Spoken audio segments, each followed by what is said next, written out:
Bonjour, bienvenue à l'aperçu de la vue enseignant de la nouvelle plateforme Aspin. Donc, on se retrouve présentement sur la page d'accueil de l'enseignant. Donc, on peut voir en haut à gauche le nom de l'enseignant et le nom de son école. De la page d'accueil, on a accès à différents onglets du haut pour les différentes sections disponibles pour les enseignants. Puis nous avons accès différentes boîtes qui sont là, qu'on appelle des widgets dans Aspin, qui peuvent être modifiés selon les besoins. Donc, on verra dans une prochaine formation justement comment mettre à jour les préférences de notre page d'accueil. Ici, aujourd'hui, sur la page d'accueil, on a une bannière d'information de l'école, des annonces qui ont été indiquées par la direction d'école, prochaine journée pédagogique ou réunion du personnel, par exemple. Une des boîtes ou widgets les plus populaires au niveau enseignant s'appelle classe d'enseignant, où l'enseignant peut voir les cours qu'il enseigne pour la journée en cours et aussi avoir différents boutons d'accès rapide à différentes sections, soit pour aller prendre l'assiduité au niveau d'une liste de classe, l'assiduité au niveau d'un plan de classe avec des photos s'ils sont disponibles dans le dossier de l'élève. Puis lorsque l'enseignant a pris l'assiduité pour sa journée, il va avoir un petit crochet apparaître sous publier pour dire que le tout a été publié à l'administration. Lorsque c'est le temps de faire les bulletins, l'enseignant peut accéder aussi directement à son carnet de notes pour aller compléter les commentaires, les notes et les achaches. Puis encore une fois, lorsque le tout est complété et publié à l'administration, va apparaître un petit crochet vert. Puis finalement, le bouton d'accès rapide pour envoyer un courriel, soit aux parents, tuteurs et élèves des différentes classes disponibles pour l'enseignant. Les autres boîtes qui sont disponibles, c'est ça, sont modifiables selon les besoins.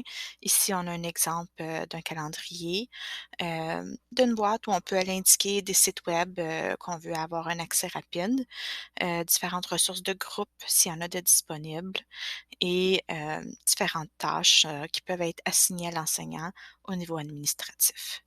De la page d'accueil aussi, on remarque qu'on peut toujours cliquer sur le bouton accueil pour revenir à la page d'accueil. Puis, il y a un petit bouton en dessous qui s'appelle répertoire des pages. Donc, si l'enseignant fait partie de différents groupes, soit parascolaires ou différentes classes, peut cliquer sur le répertoire des pages puis venir accéder rapidement à ces pages-là. Donc, dans ce cas ici, on a une page pour le gouvernement des élèves de l'école et puis pour l'orchestre de l'école.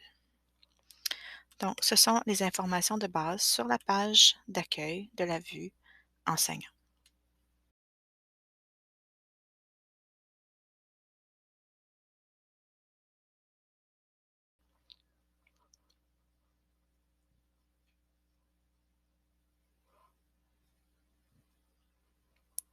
Sous l'onglet supérieur, Mes informations, c'est ici qu'on va retrouver de l'information personnelle sur l'enseignante même, donc des détails du personnel enseignant, donc son prénom, nom de famille, etc.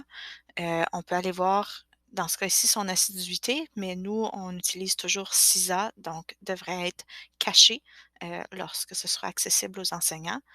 On peut voir son emploi du temps, donc à savoir soit par semestre ou terme, là, ou l'année scolaire au complet, selon le palier de l'enseignant. On peut voir si l'enseignant est attribué à plus d'une école, hein. Des fois, on enseigne, des cours de soirée, des cours d'été, ou on est partagé en 2 écoles, parce qu'on travaille à temps partiel. Donc, ça peut être indiqué à quelle école on est assigné. On va voir aussi, la section licence, diplôme, travail de cours et projet d'épée.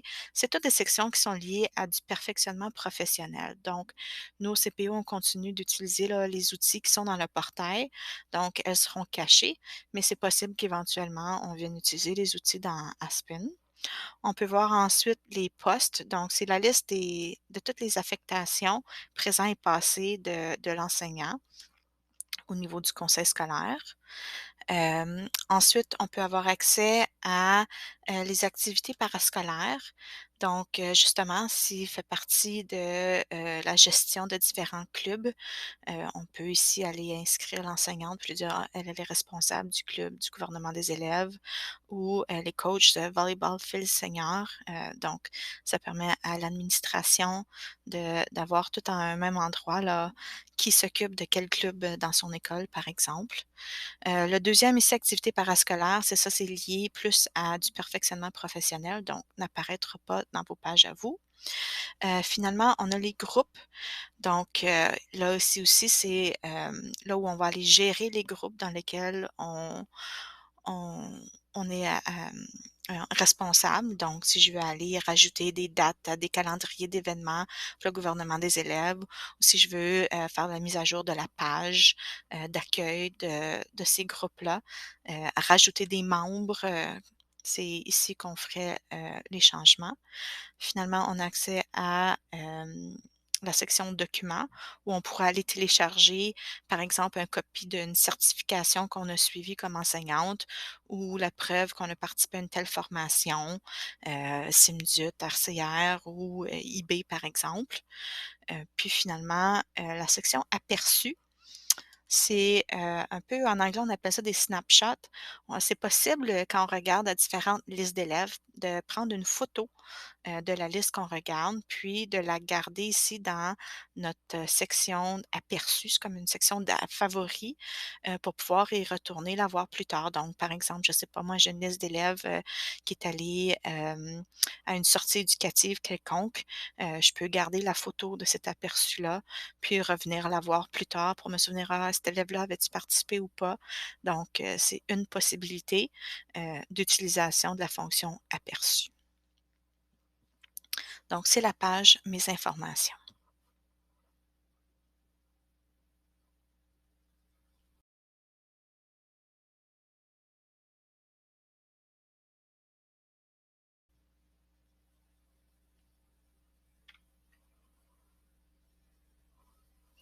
Si on clique sur l'onglet supérieur Élèves de la vue enseignant, on va avoir accès à la liste des élèves à qui on enseigne.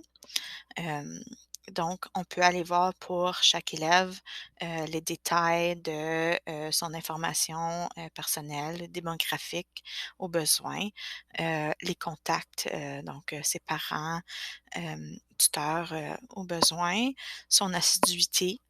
Hem, Nous, CPO, on utilise les RDP, sur le portail présentement et donc mais il y a une option dans Aspen pour gérer les incidents et les RDP, donc probablement à venir dans une prochaine phase, pardon. Hem, on a accès aussi à ce qu'on appelle formation. C'est un petit mal traduit en anglais, ils appellent ça academics, mais c'est plus ou moins un résumé, hem, du rendement scolaire de l'élève. Donc, on voit ici, par exemple, ses cours, s'il n'y a pas de note d'inscrite, mais on pourrait voir c'est quoi ses résultats scolaires, son nombre d'absences, et cetera. On peut avoir accès aussi à son relevé de notes, à différents résultats d'évaluation. Donc, si l'élève a été évalué, pour ALF, entre autres, les résultats à tacler ou pour anglais pour débutants, les résultats STEP, GB+, c'est même ici qu'on va retrouver, les résultats, du TPCL, des heures de service communautaire, puis aussi, si je ne me trompe pas, c'est ici où on va voir quelle certification MHS ou coop l'élève aurait déjà complété. Ensuite, on peut avoir accès à son emploi du temps, donc à l'horaire de l'élève, soit par semestre ou pour l'année. On peut aller, voir aussi, l'historique de l'adhésion de l'élève, donc c'est-à-dire c'est plus ou moins l'historique de l'inscription de l'élève, si l'élève est partagé avec une autre école. On peut aussi aller voir, rapidement si l'élève est inscrit à un programme, quelconque à l'école, la LF-PANA, PAJO, apprentissage parallèle dirigé, probablement même IB. On peut voir si l'élève fait partie de différents groupes scolaires ou parascolaires.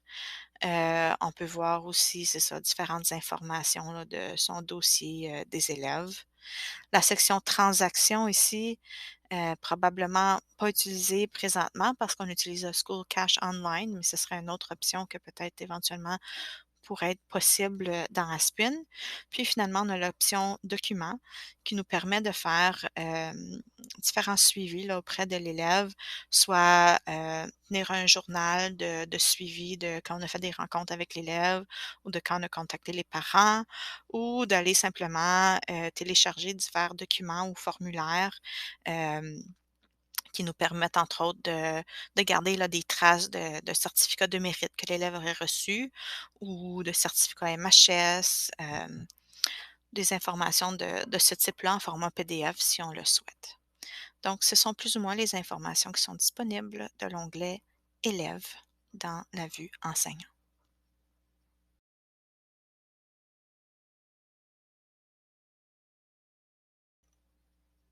Donc, de l'onglet Supérieur assiduité, c'est ici que l'enseignant va pouvoir venir prendre l'assiduité pour ses cours.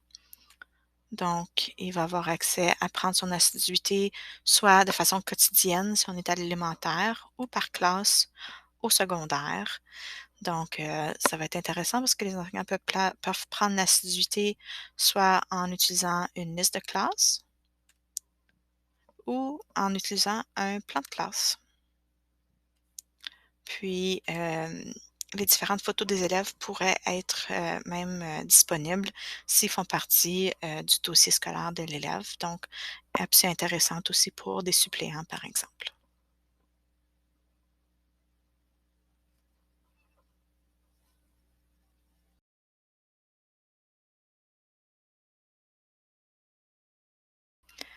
De l'onglet, de gestion des notes, l'enseignant a accès aux différentes sections de cours qu'il enseigne pendant, soit le semestre ou pendant son année.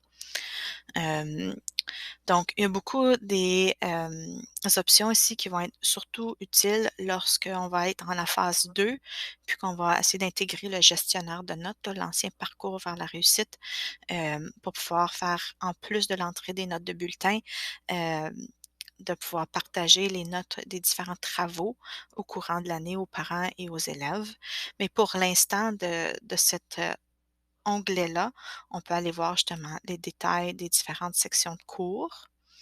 Hem, on peut aller voir les listes de classes de nos différentes cours, fait que c'est pour religion. On peut aller voir, encore une fois nos plans de classe comme tantôt dans la partie assiduité. On peut voir si on a des groupes ou des sous-groupes liés à cette classe-là. Par exemple, je sais qu'un exemple qu'on nous a donné à l'élémentaire, ils vont peut-être séparer des groupes de lecture ou faire des clans pour différentes activités. Donc, on peut créer des sous-groupes comme ça pour nous permettre de faire la gestion de ces activités-là dans Spin. Puis, comme je mentionnais tantôt, fait que les normes pour les rapports, les catégories, les exercices, présentement, ça ne sera pas utilisé. Ça va être à la phase 2 pour le gestionnaire de notes. Les notifications, encore une fois, si on veut se donner un rappel, on peut aller programmer une notification quelconque pour nous envoyer un rappel dans nos courriels. Puis finalement, la section résultats, donc c'est là qu'on va aller compléter nos bulletins. Donc, dans la section résultats, vous allez pouvoir avoir accès à vos différentes cours, puis aller indiquer vos notes là, pour le premier semestre, vos commentaires, si l'élève a un PEI, vos résultats pour les différentes HH, et cetera. C'est un exemple ici, évidemment, au secondaire. Donc, tout ça sous la section gestion des notes.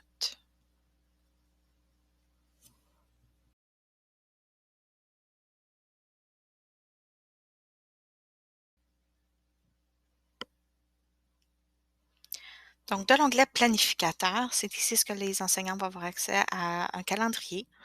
Le calendrier est lié aussi à leurs différentes sections de cours. On peut l'afficher là, selon différents termes au besoin.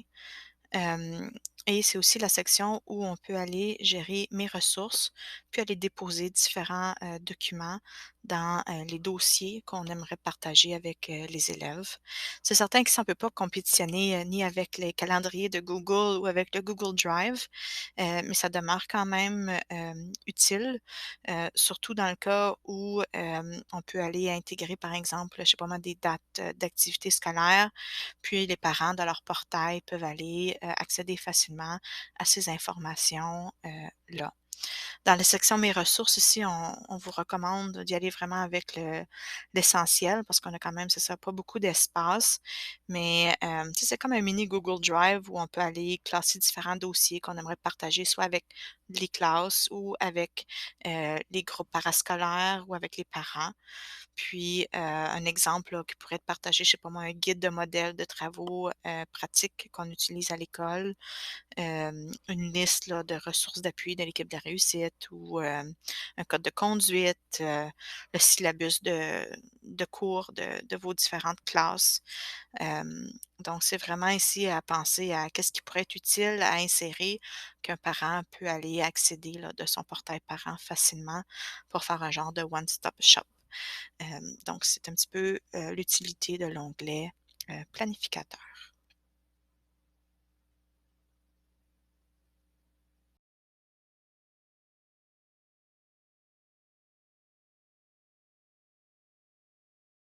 Liste de données, ici, on va retrouver plus ou moins un résumé des divers graphiques et statistiques, de vos élèves, qu'ils soient par cours ou par thème ou par semestre. C'est un peu comme quand on complète un Google sondage et qu'à la fin, on nous fournit un petit résumé graphique de nos réponses. Donc ici, c'est ça, on nous fournit un résumé des informations en lien soit avec l'assiduité, le nombre d'élèves à un PEI ou d'autres données là, qui seront choisies selon le conseil. Donc ça vous permet de voir là, dans un clin d'œil un petit peu des statistiques, pour, soit le suivi des élèves ou, le profil des élèves et cetera.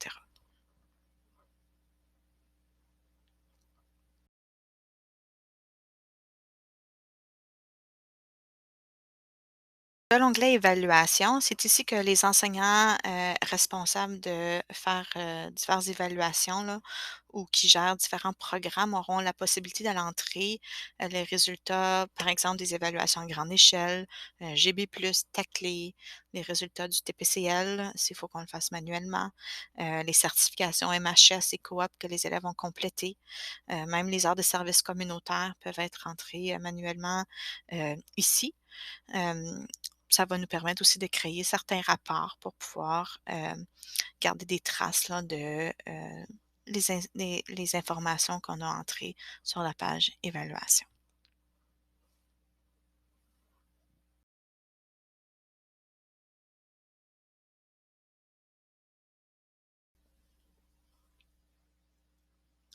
Donc vous remarquerez que j'ai sauté l'onglet, recherche et développement professionnel puisque ce n'est pas quelque chose qu'on va utiliser dans Aspen. Donc il nous reste l'onglet outils. L'onglet outils va être surtout utile à la phase 2 quand on va, intégrer le gestionnaire de notes parce qu'il va nous permettre de venir, configurer hem, certains codes spéciaux au besoin, hem, puis même la possibilité de prendre des petites notes en bas de page là, des commentaires qu'on veut se garder au niveau des différents travaux des élèves. Mais pour l'instant, on va l'utiliser surtout, quand ça va être le temps de faire les bulletins, pour accéder possiblement à une banque de commentaires ou créer ses propres commentaires pour les sauvegarder pour, une utilisation ultérieure. Donc, on va pouvoir revoir la section outils lors des formations de bulletins. Donc et voilà, ça complète, l'aperçu de la vue enseignante du, nouveau 6 Aspen.